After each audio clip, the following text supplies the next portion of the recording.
दिए और दूसरी करवट ली है तो रूम के शीश महल के पर खचे उड़ा उड़ा के रख दिए सैयदना उमर फारूक आजम ने। ये कुरान है जिस कुरान ने हजरत उमर को पॉलिटिक्स के एतबार से सुभान अल्लाह, सुभान अल्लाह, अल्लाहु अकबर, या रसूलुल्लाह, जिंदाबाद जिंदाबाद, अल्लाहु अकबर, या रसूलुल्लाह।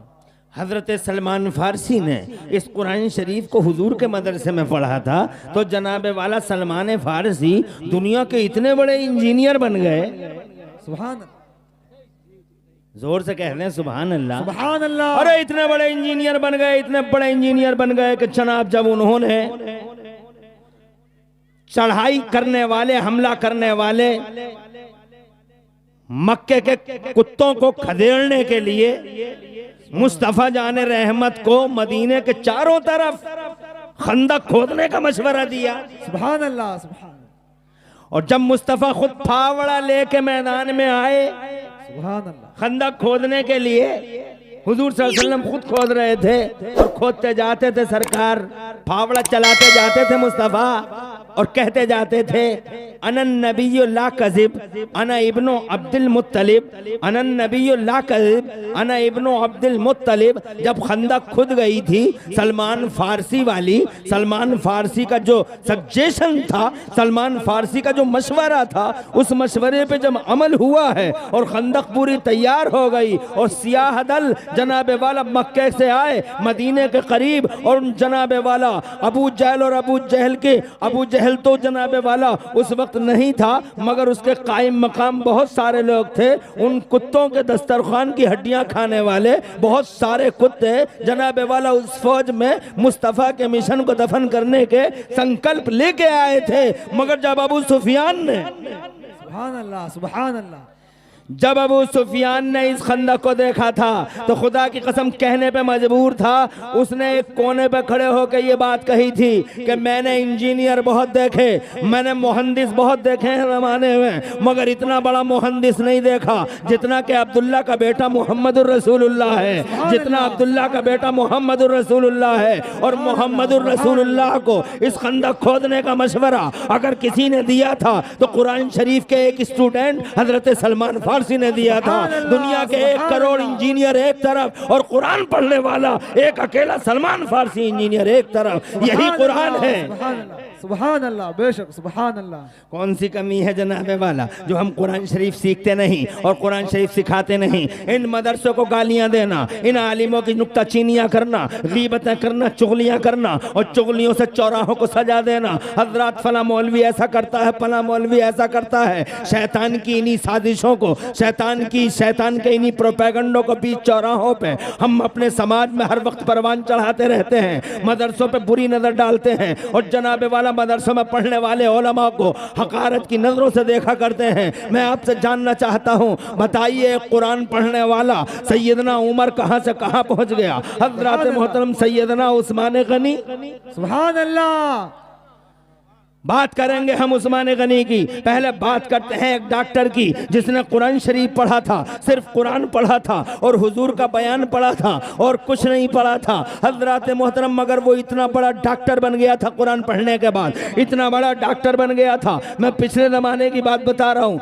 कुरान शरीफ को उसने मेडिकल लाइन से पढ़ा था, इतना बड़ा डॉक्टर बन गया, इतना बड़ा डॉक्टर बन गया, वो इतना बड़ा डॉक्टर बन गया कि तुम्हारी दुनिया के 1 करोड़ MBBS MD एक तरफ और मेरी दुनिया का अकेला हजरत अबू उबैदा बिन जर्राह एक तरफ। सुभान अल्लाह, सुभान अल्लाह, बेशक, सुभान अल्लाह। और दूर से सुभान अल्लाह। इतना बड़ा डॉक्टर, इतना बड़ा डॉक्टर हजरत मोहतरम के हुजूर सल्लल्लाहु अलैहि वसल्लम ने उनके मेडिकल का और हुजूर ने उनके तिब का और उनकी डॉक्टरी का बाकायदा खुद इकरार फरमाया। अबू उबैदा बिन जर्राह हैं, सिर्फ कुरान पढ़ रहे हैं और कुछ नहीं। हजरत ऑपरेशन कर देते हैं वो उस जमाने में, हर तरह की बीमारियों का इलाज करते हैं, वो जर्राह हैं उस जमाने में, जबकि जनाबे वाला ऑपरेशन के तसव्वुर भी ना थे जमाने में। मगर अबू उबैदा बिन जर्राह उस जमाने में अल्लाह की कसम ऑपरेशन फरमा दिया करते थे। वो इलाज करने के तरीके, नित नए तरीके उन्होंने कुरान शरीफ से सीखे थे और जमाने को ये कहना पड़ा कि हमने डॉक्टर बहुत देखे मगर अबू उबैदा बिन जर्राह जैसा डॉक्टर नजर नहीं आता। हजरत ये कुरान पढ़ने वाले हैं। सुभान अल्लाह सुभान अल्लाह। आपने एक सेकंड के अंदर कह दिया कि कुरान पढ़ने वाला पीछे रह जाता है, कुरान पढ़ने वाला पीछे रह जाता है। मगर हिस्ट्री खंगाल के देख लीजिए, आपका वहम है और फर्ज है, आपका ये वहम है और मफरूजा है कि कुरान पढ़ने वाला पीछे रह जाता है। एक अकेला उस्मान गनी, सुभान अल्लाह, जोर से सुभान अल्लाह। वो भी नबी के मदरसे में कुरान पढ़ रहे हैं और कुछ नहीं पढ़ रहे हैं, तो कुरान पढ़ रहे हैं, मुस्तफ़ा का बयान पढ़ रहे हैं। मगर जनाबे वाला उन्होंने कुरान शरीफ को इकोनॉमी की नज़र से पढ़ा, उन्होंने कुरान शरीफ को इक्तिसादियात की नज़र से पढ़ा, उन्हें मालियात के एतबार से पढ़ा, फाइनेंस के एतबार से पढ़ा, और कुरान से ऐसे उसूल सीखे, बिजनेस के उसूल और ऐसे बिजनेस पॉइंट सीखे मेरे उस्मान गनी ने कि कुरान पढ़ के उन्होंने वो बिजनेस किया। इतना बड़ा अल्लाह ने उन्हें बिजनेसों के जरिए फ़ायदा दिया। कुरान के पॉइंट अपना है, कुरान के उसूल अपना है, बिजनेस के वो पॉइंट जो कुरान में सीखे थे उन्होंने, जब जनाबे वाला उन्होंने मैदान अमल में उन कुरानी उसूलों पे अमल करते हुए बिजनेस को आगे बढ़ाया, तो अल्लाह ने इतना पैसा दिया उन्हें, इतना पैसा दिया। अरे कैसे ताबीर करूं मैं जनाब, कितना पैसा, बस इतना समझ लो कि आज तुम्हारी दुनिया की दौलत की गिनती जहां खत्म हो जाती है, वहां से मेरे उस्मान की दौलत की गिनती शुरू होती है। सुभान अल्लाह सुभान अल्लाह। नारे तकबीर, नारे तकबीर, नारे रिसालत, इमाम अहमद रजा कॉन्फ्रेंस, जश्न दस्तार बंदी, नारे तकबीर, नारे रिसालत।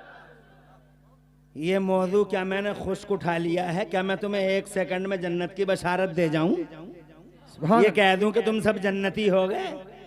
बड़ा खुश्क मौजू ले लिया है क्या मैंने? इल्म वालों के बीच में शायद मैं इस मौजू को उठाता तो कोई ऐसा ना होता जो नारा ना लगाता। सुभान अल्लाह। मगर जनाबे वाला मुझे अफसोस है, ये 2-4 लोग उठ के जा रहे हैं। अफसोस है यार, ये क्या करने आए थे और क्यों जा रहे हैं?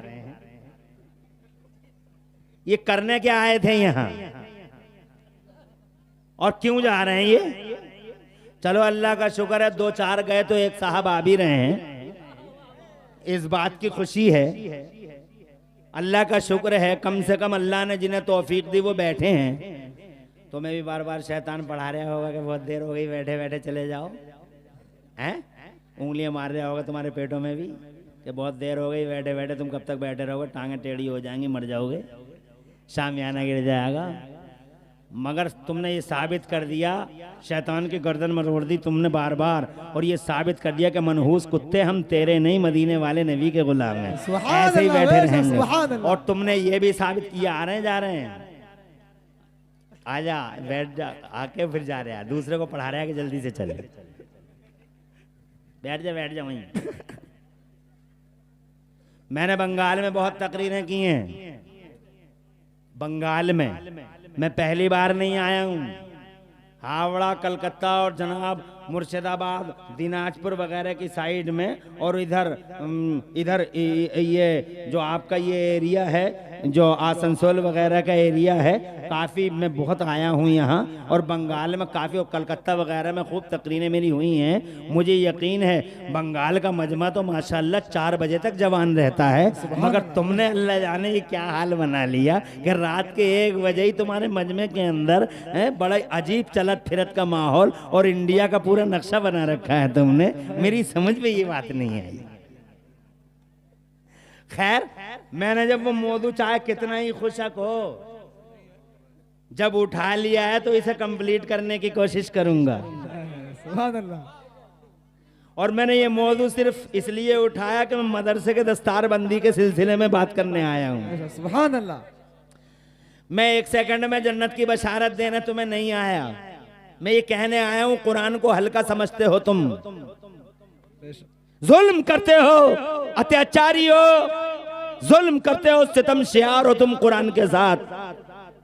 जब तुम कुरान पे जुल्म करते हो तो क्या समझते हो कुरान तुम्हें फायदा पहुंचाएगा?